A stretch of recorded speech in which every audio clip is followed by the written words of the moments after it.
¿Estás buscando la voluntad de Dios? Gloria a Dios, me parece estupendo. Pero no estoy marín de dos pingües, cucaramaca, titirifue. No, no es eso. Señor, háblame. Y el Señor te puede hablar esta noche. El Señor te puede hablar en una profecía, a través de un mensaje, a través de un ángel. Claro.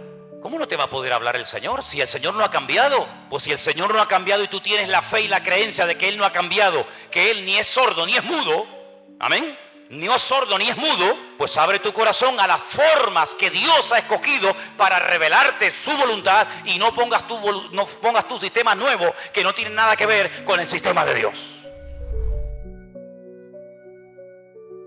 Tenemos un Dios que sabemos que oye a nuestro clamor, oye a nuestras oraciones, pero también es un Dios que habla. Imagínense ustedes lo que sería estar toda una vida, desde el día que le conocimos hasta el día que el Señor nos lleva a su presencia, hablando con Él, pidiéndole cosas, abriéndole nuestro corazón, pidiéndole por nuestro trabajo, por nuestros hijos, por nuestra familia, en fin, por lo que sea, y que el Señor nunca, en todos los días, en todos los años sirviéndole, todos los años de haberle conocido, que nunca nos dijera ni media palabra. Imagínense lo que sería estar casado con un hombre o con una mujer, que tú le cuentas tus problemas, tus necesidades, cómo te ha ido el día, si has peleado con el jefe de la empresa, si has tenido un problema con el niño, si el niño se cayó, si sacó buenas notas, si aprobó, si estás enfermo o enferma, y que tu cónyuge en todos los años de tu matrimonio, 10, 15, 20, 30 o lo que sea, nunca te dijera absolutamente nada, ni bueno ni malo. Sería una situación tremendamente triste, ¿sí o no? ¿Sí o no? Si quieren, pruébenlo. Estén en los próximos años sin hablarse el uno al otro para que veáis. ¿Sabes que había hace siglos una forma de matar a una persona en las tribus? Matarlo lentamente, torturarlo, y era practicar lo que se llamaba el ostracismo. Era no hablarle, no dirigirle la palabra, no saludarlo, ni siquiera mirarlo a la cara. Terminaban muriendo de pena y arrojándose por barrancos, quitándose la vida, al ver que nadie, aunque estuviera rodeado de personas, nadie te dirigía la palabra. Damos gracias al Señor de que nuestro Dios no es así. Nuestro Dios no es sordo, pero nuestro Dios tampoco es mudo. Él habla. Y hay muchos textos a lo largo de la palabra de Dios donde vemos que Dios habla individualmente, colectivamente, durante el día, durante la noche, en momentos de urgencia, en la cárcel, en fin, en muchísimas situaciones, momentos y lugares de la vida. No siempre habla igual, no siempre el que tiene que oír la voz de Dios la oye. La Biblia nos enseña que hay momentos en los que la ceguera, la dureza de corazón, la actitud del hombre es tan mala que aunque el Señor le esté hablando no se entera. Y es tremendamente triste ver que a veces Dios le habla a la gente, le está mostrando el camino, le está indicando que por ahí no va bien, o por aquí va bien, o esto hay que hacerlo, o aquello no hay que hacerlo, y él ni se inmuta, ni se entera. Es como si el mensaje le pasara por encima de su cabeza. Vamos a ver en esta tarde diferentes formas como Dios nos puede hablar a nosotros, sí, hermanos, en pleno siglo XXI. Hoy en día nuestro Dios también habla. Hechos capítulo 8. Hemos leído, nuestro hermano Marco nos leía que había comenzado la persecución en Jerusalén. Todo iba muy bonito, todo iba muy bien, pero la persecución comenzó.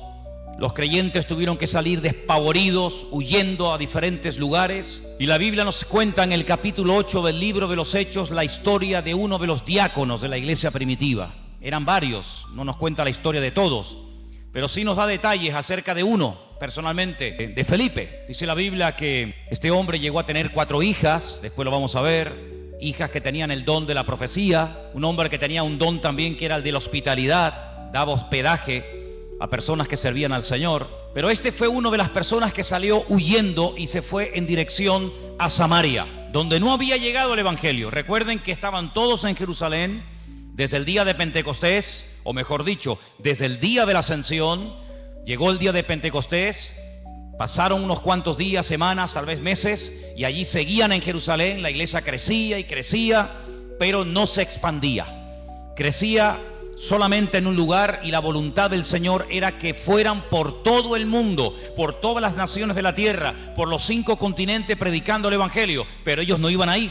Estaban muy cómodos, muy bendecidos, estaban muy a gusto en Jerusalén, a pesar de que a veces había prohibiciones por parte de las autoridades religiosas, sobre todo, de que no predicaran el evangelio, pero ellos ahí estaban muy cómodos.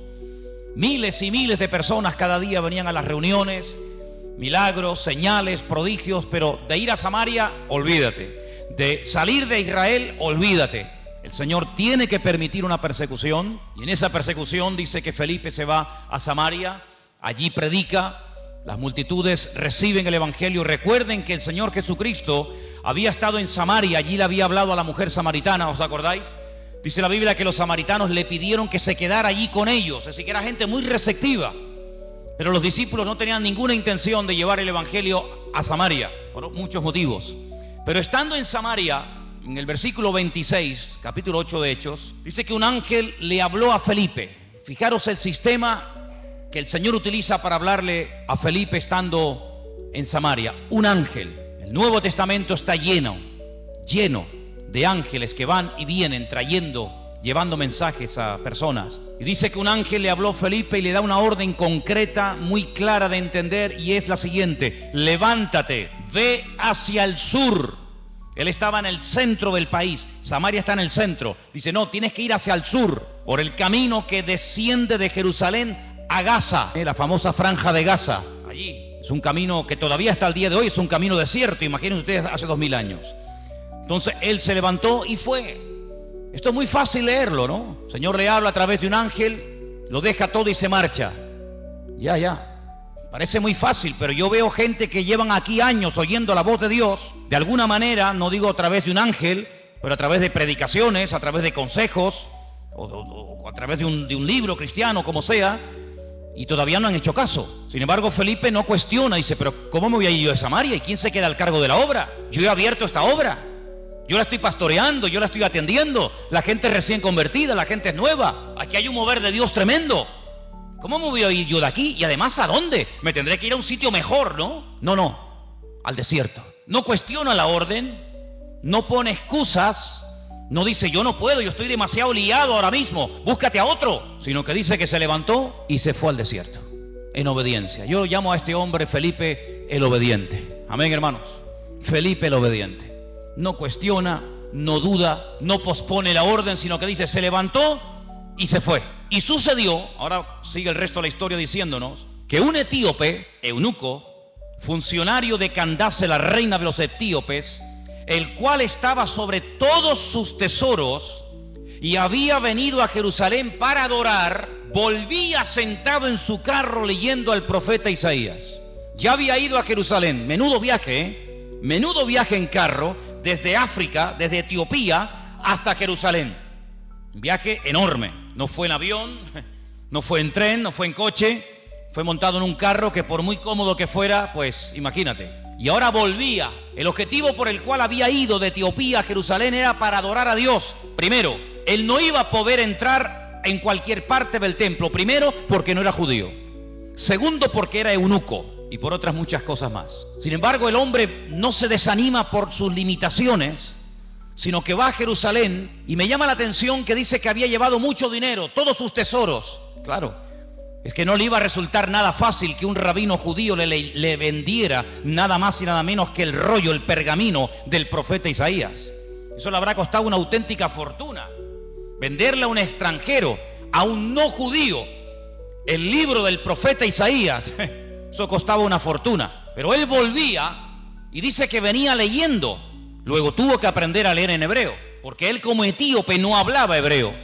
Pero era tanto el interés, era tanto el anhelo que tenía este hombre de buscar a Dios, que tuvo que aprender. Alguien le tuvo que enseñar a leer en hebreo y a entender lo que leía. Y no contento con haber ido a adorar al templo a Jerusalén, volvía aprovechando el tiempo, sentado en su carro leyendo al profeta Isaías. Y yo le doy de verdad infinitas gracias al Señor, porque el Señor le mostró, el Señor le inspiró a Lucas, que es el que escribe este relato, y nos cuenta qué trozo del libro de Isaías venía leyendo, nada más y nada menos que una parte del famoso capítulo 53 del libro de Isaías, que se titula Sufrimientos del siervo del Señor.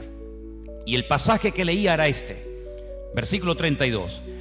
Como oveja a la muerte fue llevado, como cordero mudo delante del que lo trasquila, así no abrió su boca. En su humillación no se le hizo justicia. Mas su generación, ¿quién la contará? Porque fue quitada de la tierra su vida. Si yo pregunto en esta tarde, y por favor respondan, ¿de quién está hablando aquí el profeta Isaías? Del Señor Jesucristo.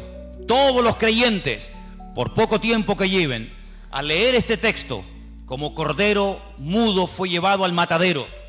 En su humillación no se le hizo justicia. Su generación, ¿quién la contará? Automáticamente tú dices, está hablando de Cristo. Sin embargo, él no lo sabía. ¿Te das cuenta? ¿Te das cuenta cómo a veces tu conocimiento, por poco que sea, puede ser muchísimo en comparación con mucha gente que no sabe absolutamente nada de nada?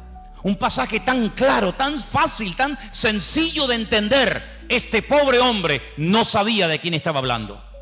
Y entonces fijaros en el verso 29, ahora no es otro ángel el que tiene que acercarse a Felipe, sino que ahora dice, el Espíritu le dice a Felipe, acércate y júntate a ese carro. Tal vez una voz interior, el Espíritu le habla claramente, el hombre se acerca, presta atención y mira cómo sabía Felipe que venía leyendo al profeta Isaías. Claro, hoy en día es muy fácil tener toda la Biblia debajo del brazo, toda la Torá, todos los profetas, todos los salmos, los evangelios, los libros proféticos, los libros poéticos. Es una maravilla, ¿sí o no?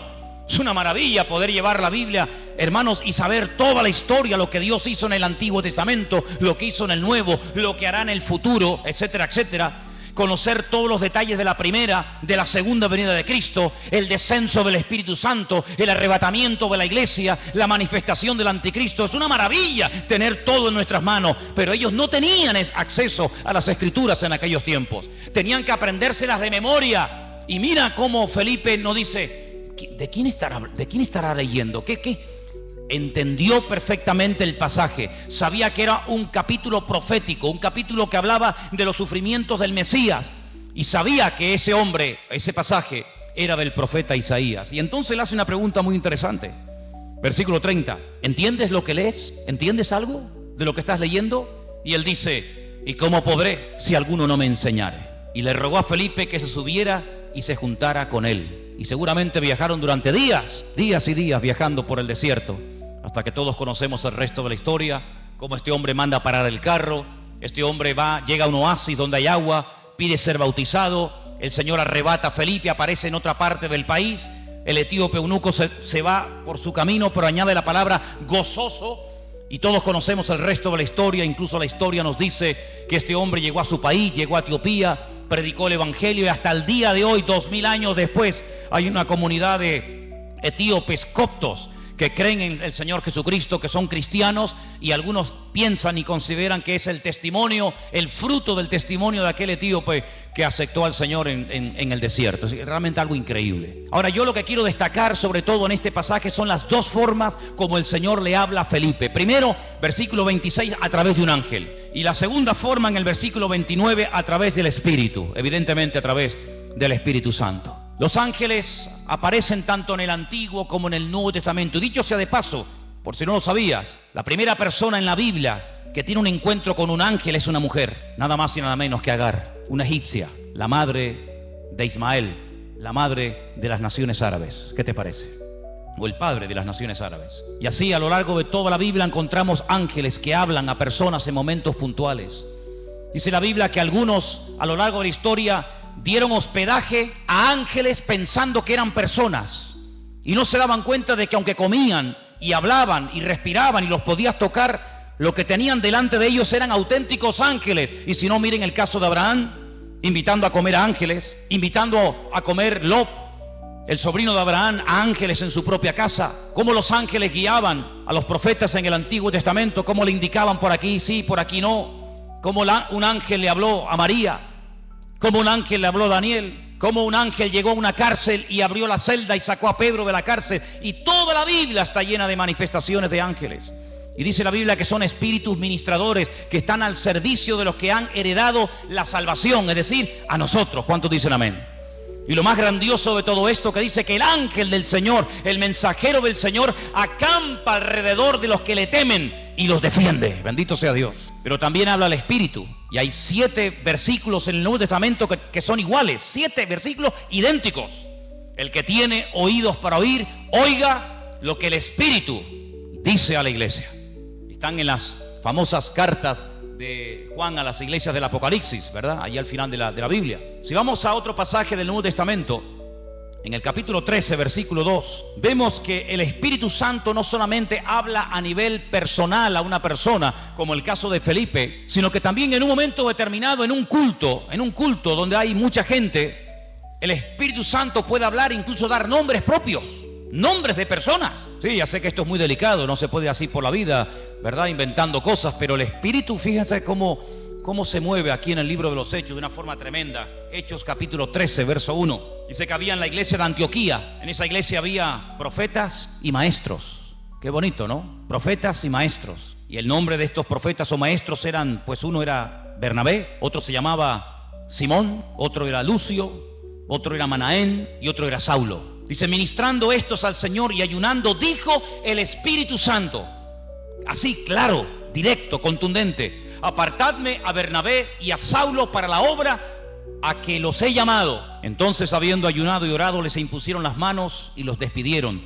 Y ellos entonces, enviados por el Espíritu Santo, descendieron a Seleucía y de allí navegaron a Chipre. Es decir, el primer viaje misionero de la historia, primera pareja, primer grupo de personas, en este caso dos, Bernabé y Pablo, llamados específicamente en un culto público para la obra misionera, fue porque el Espíritu Santo habló a la iglesia. Y necesitamos como nunca antes que el Espíritu Santo hable a nuestras vidas y hable en nuestras congregaciones. ¿Cuántos dicen amén? Dos formas como Dios puede hablarnos y revelarnos su palabra: a través de un ángel. Pero cuidado, porque el apóstol Pablo, profundizando más en el tema, dice: si un ángel del cielo se os presenta y os predica otro evangelio diferente al que habéis recibido, al que habéis oído, tenerlo por anatema, tenerlo por maldito, porque no hay otro evangelio más que el que yo os he predicado. ¿Cuántos dicen amén? La Biblia nos enseña que en el mundo angelical se produjo una vez una auténtica rebelión, porque Dios no creó a los ángeles como robots, incapaces de rebelarse, sino que vemos que antes de la rebelión, antes de la caída y desobediencia del hombre, ya previamente algunos, no todos, algunos de los ángeles ya se habían rebelado en contra del Señor. Es un misterio si todavía se pueden seguir rebelando o no. Lo dejamos ahí en puntos suspensivos. Pero Dios los creó con la capacidad de rebelarse en contra del mismísimo Creador, y en algunos casos lo hicieron.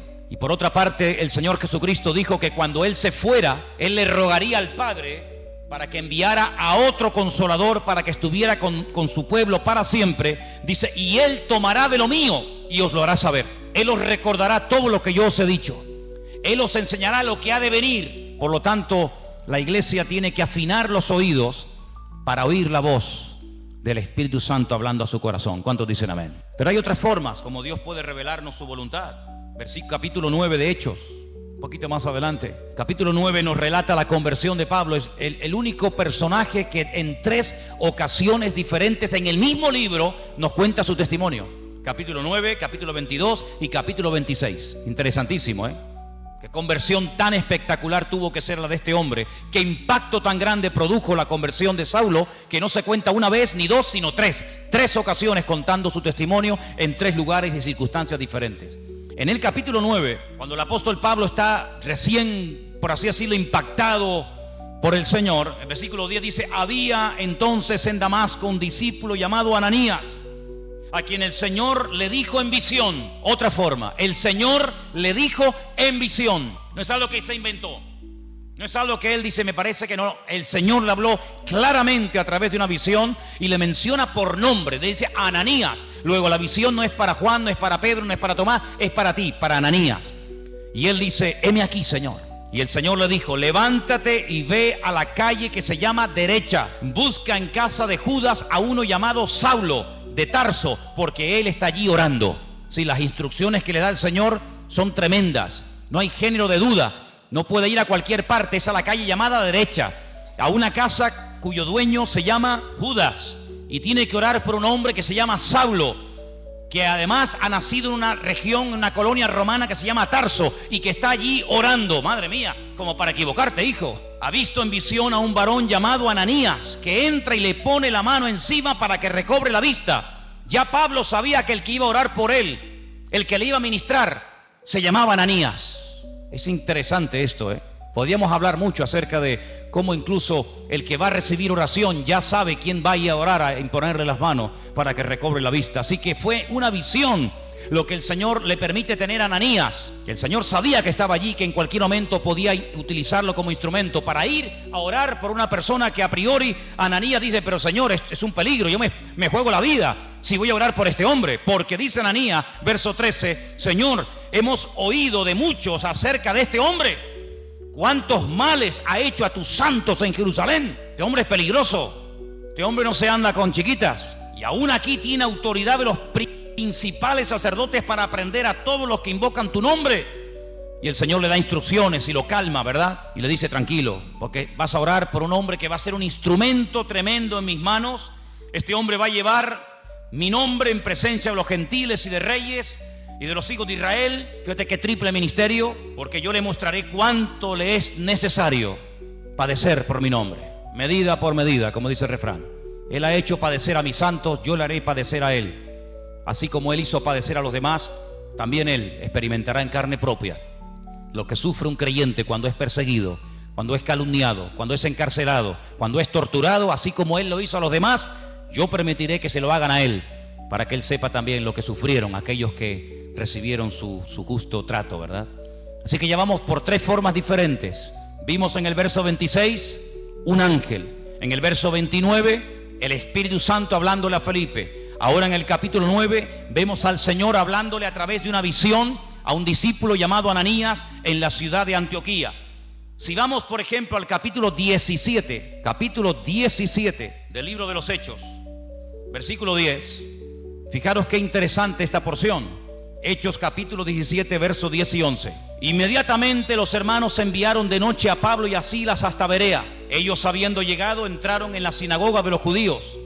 Y estos eran más nobles que los que estaban en Tesalónica, pues recibieron la palabra con toda solicitud, escudriñando cada día las escrituras para ver si estas cosas eran así. Así que creyeron muchos de ellos y mujeres griegas de distinción, dice aquí, y no pocos hombres. La forma más tradicional, la forma más normal como en el día de hoy a nosotros nos puede y nos debe de hablar el Señor es a través de las escrituras, a través de la palabra escrita del Señor.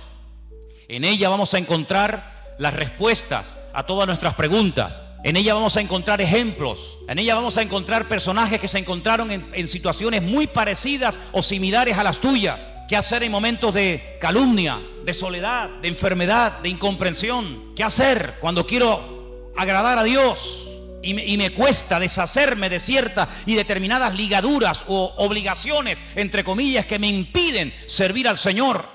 En la Biblia vas a encontrar la respuesta a eso y a mucho más de lo que tú te puedes imaginar. Y por eso queda reflejado, queda plasmado en el libro de los Hechos que los hermanos de Berea eran personas, dice la Biblia, nobles, porque dice que cada día escudriñaban después del mensaje si lo que Pablo les acababa de enseñar era realmente así o no era así. Eso es como si ahora al terminar el culto yo cojo y me voy a casa y ustedes se reúnen aparte en este salón o por varios grupos y comienzan a debatir, comienzan a hablar entre ustedes diciendo: hermanos, pastor, esta tarde nos ha hablado de esto, ¿qué opinas? Pues oye, lo que ha dicho es cierto o no es cierto, o lo dice aquí o lo dice allá. Así hacían los hermanos de Berea, pero no con un espíritu crítico, no para buscarle el fallo, no para criticar o cuestionar la enseñanza, no, sino para reafirmarse en lo que aparentemente parecía del Señor, pero ellos querían no solamente oír, sino que la palabra avalara, que la palabra, ¿verdad?, apoyara el mensaje, la enseñanza del apóstol Pablo, lo cual me parece excelente. ¿Cuántos dicen amén? Personas que sabrían: bueno, tú tienes algo que decir, venga, sube, compártenos, predícanos. ¿Has terminado? Sí, ¿tienes algo más que decir? ¿No? Muy bien, gracias hermano, que Dios te bendiga. Ahora nos quedamos un momento, opinamos, charlamos, escudriñamos las escrituras para ver si ese argumento que nos presentó tiene base bíblica, para ver si eso que nos dice de que aquel hombre era el Mesías y era el verdadero, a ver si es así, si no es asado. Realmente algo increíble. Así deberíamos de ser todos nosotros. El apóstol Pablo le recomendaba a su hijo en la fe, a Timoteo: entre tanto que yo voy, ocúpate en la enseñanza, en la lectura y en la exhortación. Y le dice algo tremendo. La otra noche me desperté con ese texto y hasta sabía dónde estaba. Ese versículo que está en 2 de Timoteo 3:16. Toda la escritura es inspirada por Dios. ¿Cuántos conocen ese versículo? ¿Lo buscamos? 2 de Timoteo 3:16. Vamos a leerlo juntos, por favor. Versículo que deberían ustedes de aprenderse de memoria. Muy útil en estos tiempos. Dice así. 2 de Timoteo 3:16.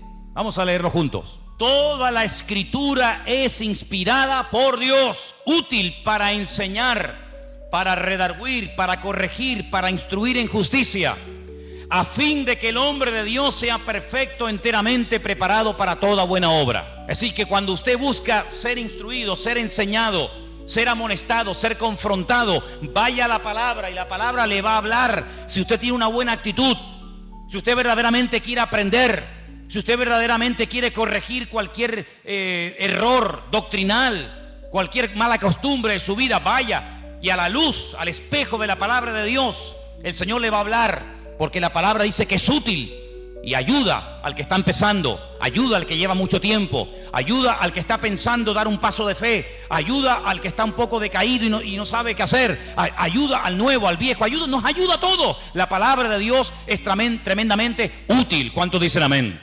Y hay que escudriñarla. Jesús dijo, escudriñad, meteros en la palabra, estudiar la palabra, porque ellas son las que dan testimonio de mí. Me llama mucho la atención que cuando el Señor Jesucristo resucitó, en una de las apariciones, va caminando por un camino llamado el famoso camino de Maús, y se acerca a dos personas que van desanimadas, van desilusionadas, porque ellos tenían una expectativa, ellos tenían la confianza de que el Señor Jesucristo era el verdadero Mesías, y como no se han cumplido aparentemente sus expectativas, van tristes, cabizbajos, van caminando, debatiendo entre ellos, y de repente se aparece el Señor y se une a la conversación.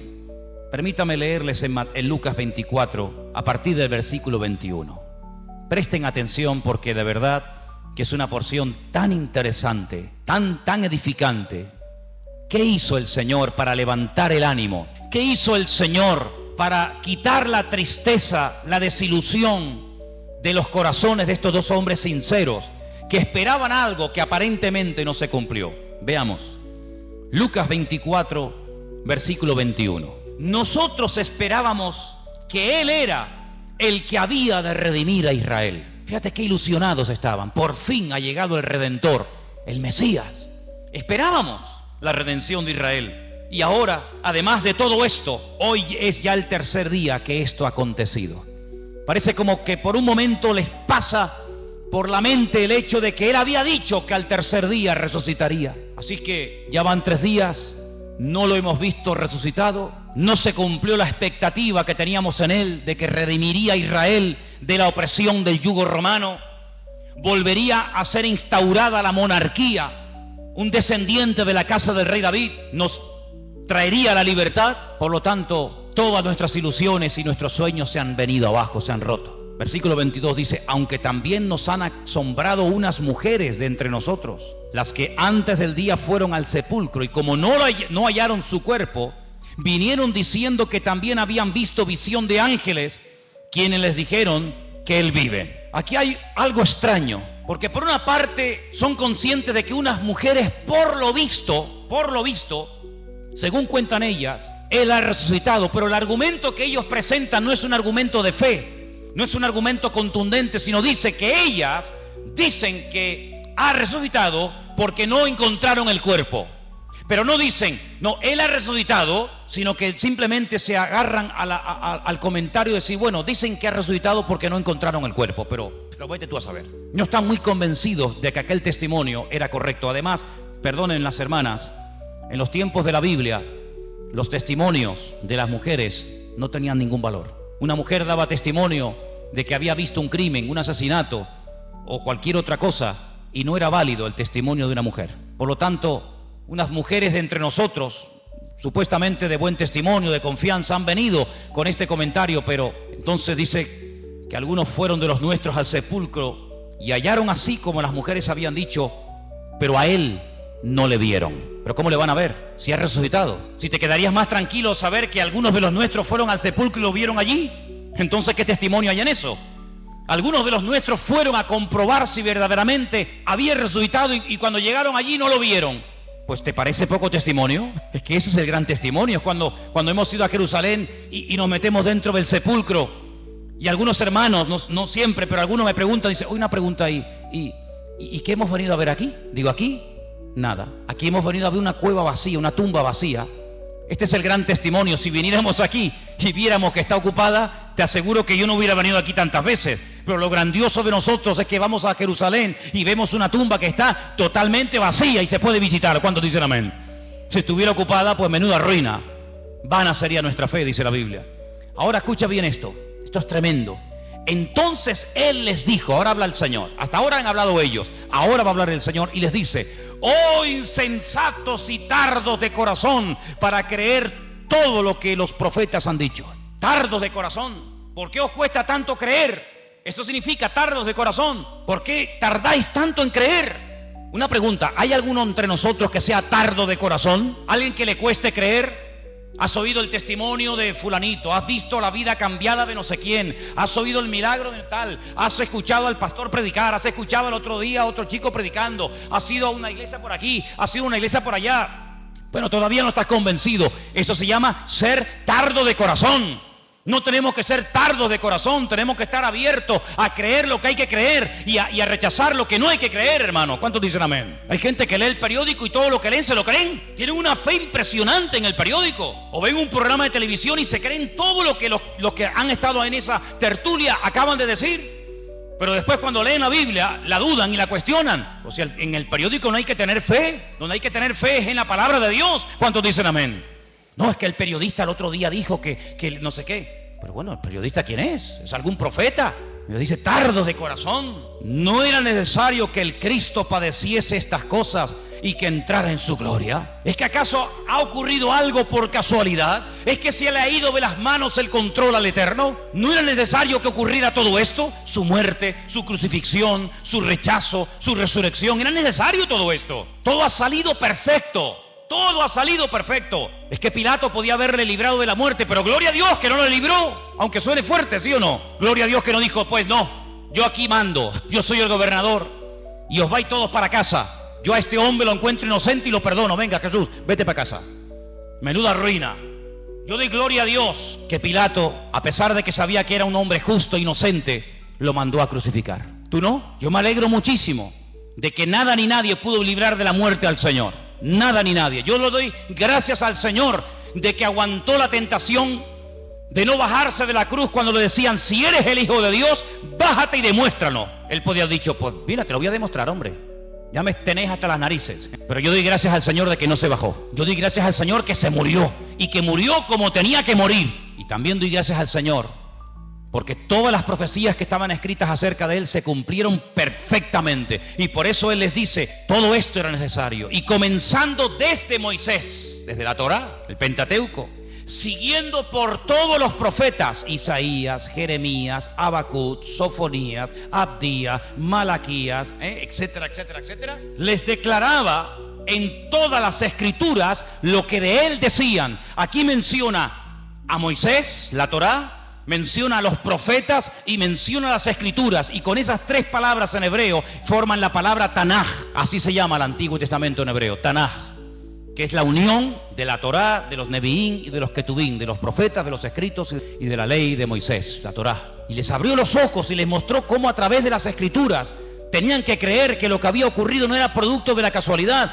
Y por eso, amados, nosotros tenemos hoy en día una herramienta tremenda. Podemos estar seguros de que Jesús no fue un impostor.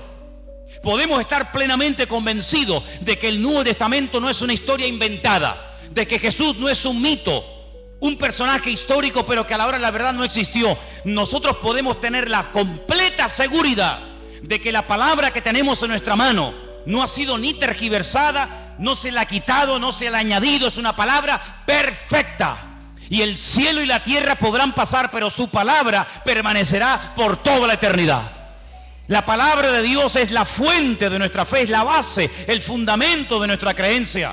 Las profecías se cumplieron todas, no faltó ni una por cumplirse. Y no eran producto de la casualidad, sino que todo estaba bajo el control del Señor. Y hoy en día les digo, hermano, que ese Dios que controló la primera venida de Cristo tiene todo bajo su control, y todo lo que está ocurriendo porque Dios así lo está permitiendo. ¿Cuántos dicen amén? Porque ni una hoja de un árbol se cae sin permiso del Señor. Y cuando el Señor esté a punto de venir, y cuando tenga que manifestarse el anticristo, y cuando vengan los dos testigos, y cuando venga la señal de la bestia, y todo eso que hemos estudiado durante años, todo ocurrirá como tiene que ocurrir, porque la palabra de Dios es viva, es eficaz, y es verdadera, y es perfecta, y no se equivoca, y tenemos en nuestra mano el mejor regalo del mundo, la salvación y la palabra del Señor. ¿Cuántos dicen amén? Gloria a Dios por la palabra de Dios. Gloria a Dios, hermanos. Pues léanla, estúdienla, escudriñenla. Si alguien busca voluntad de Dios, métete en la Biblia, métete en la palabra, levántate temprano, acuéstate más tarde si quieres, y comienza a leer y a buscar por aquí y a buscar por allá, y seguro que el Señor te hablará a tu vida, porque el Señor siempre habla a través de su palabra. Fíjate qué poder tan grande tiene la palabra de Dios, que hasta Cristo la usó para atacar al diablo cuando era tentado en el desierto de Judea. Podía haber usado cualquier otro argumento, ¿sí o no? Pero sin embargo, ¿qué hizo? Usar la palabra. Escrito está, escrito está, escrito está. Y con esas palabras desmanteló las tentaciones del diablo y pudo tener un ministerio eficaz, un ministerio victorioso, porque la palabra de Dios le da efectividad a nuestra vida. Bendito sea Dios. Así que hemos visto cómo los ángeles pueden ser en un momento determinado usados por el Señor para hablarnos. Vemos cómo también el Espíritu Santo puede hablar claramente en la iglesia o a nivel personal. Vemos cómo a través de una visión, a través de la palabra. Capítulo 21 del libro de los Hechos, hay algo muy interesante que aquí se menciona, y aparece un personaje poco conocido, pero que trae un mensaje muy interesante. Estamos en el libro de los Hechos, capítulo 21, versículos del 8 en adelante. La intención de Pablo es ir a Jerusalén. Él está de visita en la casa de Felipe. Volvemos otra vez a mencionar a Felipe, aquel que le testificó al etíope eunuco en el desierto, ¿os acordáis?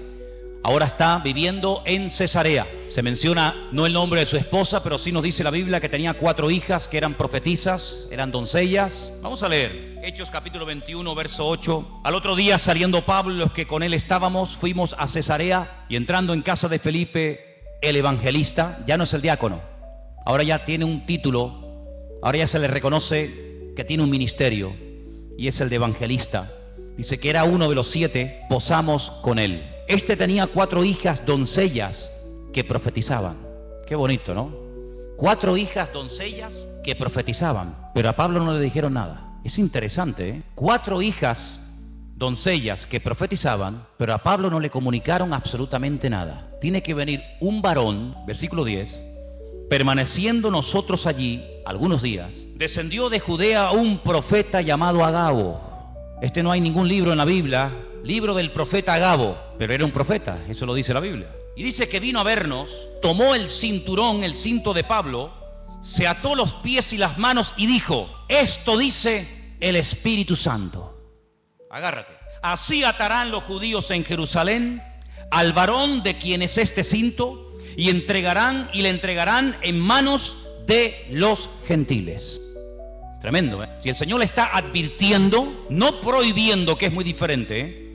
Una cosa es que Dios te advierta de un peligro, y otra cosa es que Dios te prohíba hacer o decir o ir a un determinado lugar. Aquí el Señor no le está prohibiendo a Pablo nada, sino le está advirtiendo: esto es lo que te va a pasar si subes a Jerusalén. Es como cuando David consultaba con el Señor, tomando el efod, dice la Biblia, consultaba palabra del Señor y decía: Señor, por esta gente que yo he dado tanto, esta ciudad que yo liberé, esta ciudad por la que yo di mi vida, y mis soldados se jugaron la vida para liberarla, si yo me quedo aquí y vienen a reclamarme mi vida, ¿los habitantes de esta ciudad me entregarán, sí o no?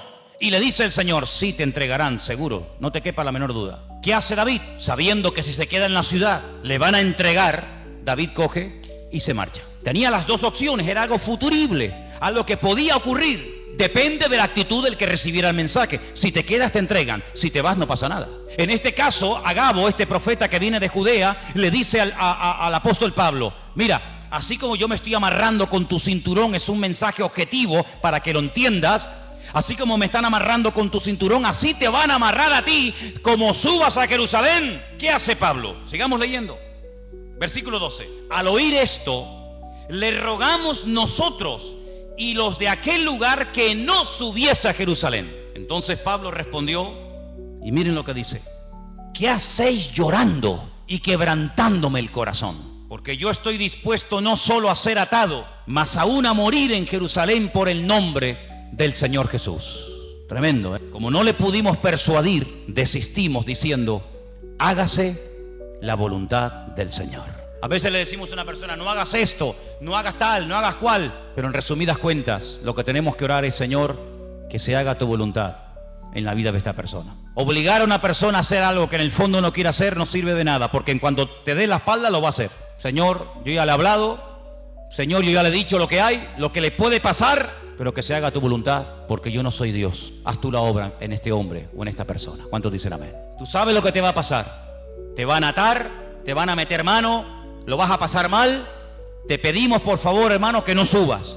Yo no sé, y permítame dar una opinión personal, yo no sé si Pablo se equivocó. Yo no sé si Pablo tenía que haber sido más precavido y podía haber dicho, bueno, pues ¿qué necesidad tengo yo de subir a Jerusalén? Voy a seguir predicando en otros lugares. Yo no sé si Pablo pecó de imprudente. Lo que está bien claro es que Pablo no tenía la prohibición de no subir. Si el Espíritu le hubiera dicho que no subiera, Pablo no hubiera subido, te lo puedo asegurar.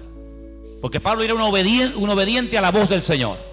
Había momentos en los que Pablo quería ir a predicar a un lugar, y el Espíritu se lo prohibía y Pablo no insistía. Pablo decía, bueno, pues si no quiere el Señor, no voy, y punto. Había momentos en los que Pablo se dejaba descolgar en un canasto por un muro para salir huyendo, porque él entendía que era el momento de huir. Pero hay momentos en los que es el momento de quedarse. Y Pablo entendió que tenía que subir a Jerusalén a pesar de lo que le han advertido que le va a pasar. Luego, aquí hay un mensaje profético personal en la vida de Pablo, que Pablo lo tiene en cuenta, pero por encima de esa palabra profética, por encima de esa palabra de advertencia, diríamos más bien, el apóstol Pablo decide subir y todos conocemos el resto de la historia. La vida de Pablo dio un giro total y absoluto a raíz de esa decisión de subir a Jerusalén. Sabemos todos, en fin, todo lo que se le vino encima. Dios puede hablar también, ¿cómo no?, a través de palabras proféticas, sí, claro que sí. Pero Pablo, por encima de la palabra profética, y este era un profeta verdadero y genuino, por encima de esa palabra pone el sentir de su corazón y su relación con Dios.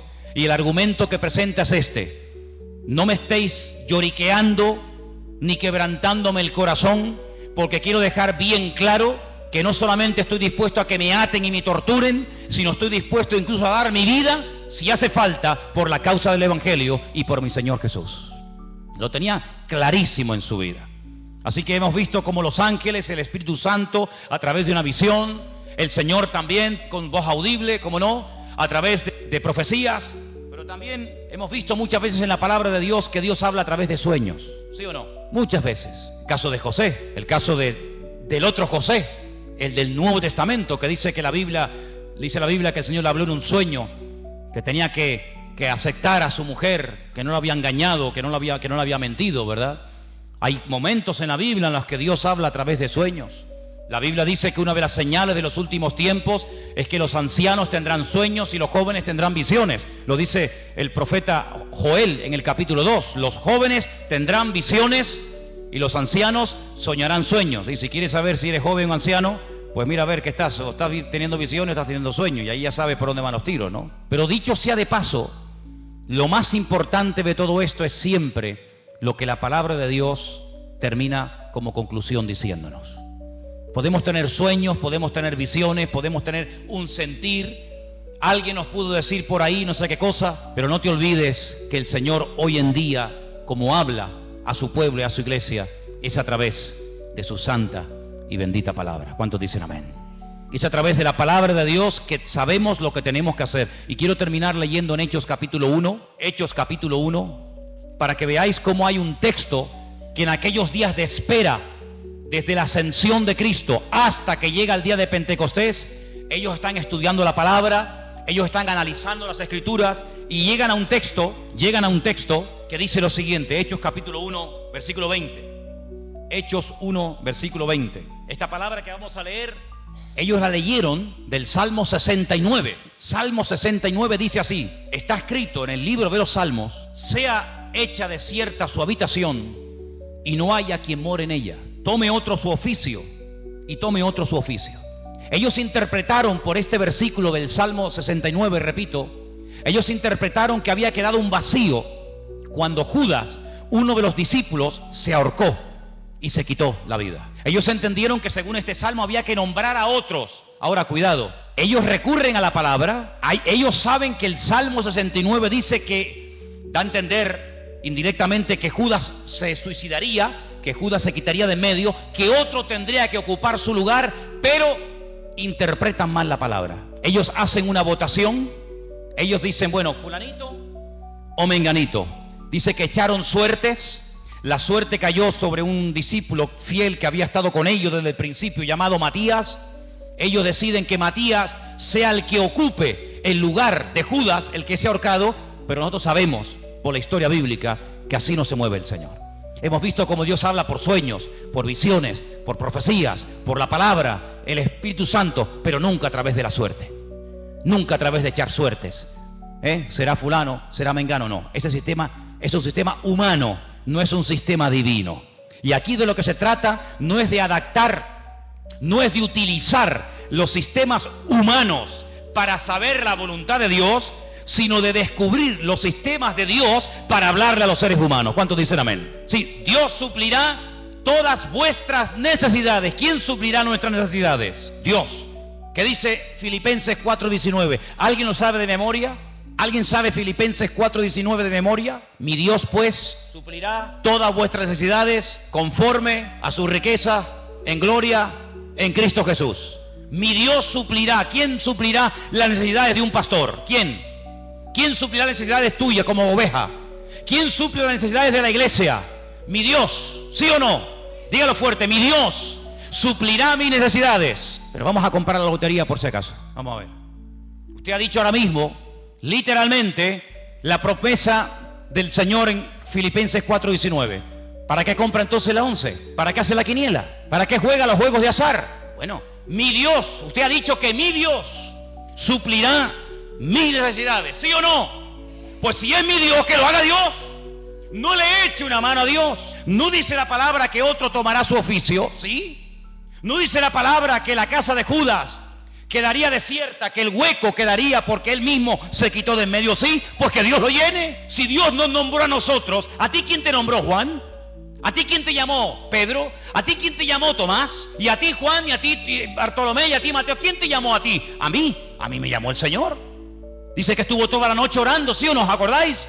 Toda la noche estuvo orando. Y al día siguiente dice, Juan, Andrés, Santiago, y Él los llama. Bueno, pues si nos llamó a nosotros así, ¿por qué ahora nosotros queremos echarle una mano a Dios de llenar un vacío que Él permitió que se vaciara? Que lo llene el Señor, porque su palabra, para que se cumpla, el que tiene que actuar es Él y no yo. Entonces ustedes tienen que madurar y tienen que crecer para daros cuenta de que no puede haber incongruencias con la fe. No se pueden mezclar sistemas divinos con sistemas humanos. Dios habla por sueños, amén, gloria a Dios. Nadie cuestiona eso, hermano. Dios habla por ángeles, amén. Dios habla por profecías, Dios habla por su palabra. El Espíritu Santo habla, amén. ¿Te parecen pocas formas? ¿Te parecen pocos sistemas? ¿Que falta alguno más? ¿Que te tienes que inventar un nuevo sistema para que Dios te hable? No te tienes que inventar nada. Tienes que amoldarte a los sistemas bíblicos. ¿Estás buscando la voluntad de Dios? Gloria a Dios, me parece estupendo. Pero no es Tim Marín de Dos Pingües, Cucaramaca, Titirifue. No, no es eso. Señor, háblame. Y el Señor te puede hablar esta noche. El Señor te puede hablar en una profecía, a través de un mensaje, a través de un ángel. Claro. ¿Cómo no te va a poder hablar el Señor si el Señor no ha cambiado? Pues si el Señor no ha cambiado y tú tienes la fe y la creencia de que Él no ha cambiado, que Él ni es sordo ni es mudo, amén, ni es sordo ni es mudo, pues abre tu corazón a las formas que Dios ha escogido para revelarte su voluntad y no pongas tu sistema nuevo que no tiene nada que ver con el sistema de Dios. Cuando Dios quiso llamar a Abraham, ¿a quién llamó? ¿A quién llamó? Abraham. Cuando el Señor quiso utilizar a David para que fuera el segundo rey de Israel, le dijo a Samuel, vete a la casa de Isaí, son 8 hermanos, ponga en una bolsa los 8 nombres y venga, vete sacando. No, este no es, este sí es. No, porque para ti es difícil saber entre 8 cuál es el verdadero, pero para mí no. Amén. ¿Cuál será? ¿Será este? ¿Será el otro? El Señor sabía cómo se iba a llamar el segundo rey de Israel, ¿sí o no? Pues vete y unge a David. Y a ese fue el que ungió el Señor. El Señor sabe dónde vives. El Señor sabe cómo te llamas. El Señor sabe qué número de zapato tienes. Tu DNI lo conoce el Señor, tu ADN, tu grupo sanguíneo, lo conoce absolutamente todo. Dice que nuestro embrión nuestros ojos vieron al Señor. Por lo tanto, amados hermanos, no tengamos temor de que no vas a saber qué hacer en la vida, porque el que busca halla, el que llama se le abrirá y el que pide recibe, dice la palabra. Lo que hay es que buscarle de corazón, lo que hay es que buscarle de verdad. Pero ahora te digo lo siguiente: si tú lo buscas de verdad, si tú le pides, Señor, háblame, si tú le pides, Señor, guíame, si tú le pides, Señor, úsame, si tú le dices, Señor, cuenta conmigo, cuidado, porque Dios te va a tomar la palabra. Y cuando Dios te hable, ya no tienes excusa. Cuando Dios te diga, sí, úsame, pues venga, ahora la obra. Ay, pero espera, no. Tú me dijiste que te usara y yo te quiero usar y tú me estás poniendo pega. Ahora no, mañana, y espérate que no sé qué, y espérate que no sé cuánto. No hagas un plan paralelo. Tú tienes que adaptarte al plan y al diseño y al propósito de Dios para tu vida, y no tener tú un plan paralelo y de vez en cuando te metes en el plan de Dios y de vez en cuando quieras que Él se meta en el tuyo. No, hay solamente una línea, y es la línea que Dios te marca, no la que tú te estás inventando a tu manera. El Señor dice: encomienda al Señor tu camino, confía en Él y Él hará. Eso es lo que dice la Biblia. No hay otra forma, no hay otra manera, no hay ningún atajo, sino que siempre hay el mismo precio a pagar: sinceridad, perseverancia, constancia, y el Señor es galardonador de los que le buscan. Si tú estás buscando palabra de Dios para tu familia, para tu matrimonio, para tus estudios, para tu presente o para tu futuro, si estás buscando palabra de Dios, no que Dios te bendiga tus planes, porque Dios no tiene ninguna obligación de bendecir tus proyectos, ¿eh? Eso es lo que a lo mejor alguien te enseñó, pero yo no te lo enseñaré nunca. Dios no tiene ninguna obligación de avalar y de apoyar tus negocios, tus proyectos, tus ideas, tus planes, tus anhelos y tus sueños de la vida. No, te equivocas. Dios bendice lo que es de Él, lo que Él manda que se haga, lo que Él manda que se ejecute. Eso es lo que Él bendice y prospera y respalda y sostiene. Lo demás no tiene nada que ver con sus sueños. Cierra tus ojos en esta tarde, allí donde estás. Yo te he enseñado, Dios habla a través de ángeles, Dios habla a través de su Espíritu Santo, Dios habla a través de visiones. El Señor habla con voz audible, personalmente, a través de su bendita palabra, a través de palabra profética, a través de sueños. Mira, 1, 2, 3, 4, 5, 6, 7 formas diferentes. 7 formas diferentes. Qué curioso, ¿eh? Toda la música que existe, toda la ópera, toda la música que existe, cualquier estilo que sea, está basado en 7 notas. Con 7 notas principales, de ahí se ha hecho toda la música. Con las poquitas letras de nuestro abecedario, de nuestro alfabeto, se ha escrito todos los libros y toda la poesía y toda la literatura que está escrita en nuestro idioma. No falta nada, no falta ni una sola letra, no falta nada ni sobra nada. Todo está perfecto. Con estas 7 formas que te he mostrado esta tarde, es más que suficiente para que tú, hermano y hermana, conozcas la voluntad de Dios para tu vida. El problema no está en los sistemas de Dios, el problema está en los receptores que a veces hacen caso omiso a como Dios está hablando. Gracias por acompañarnos. Sigamos juntos en el camino de la fe y no te pierdas el próximo mensaje que tenemos para ti. Que Dios te bendiga.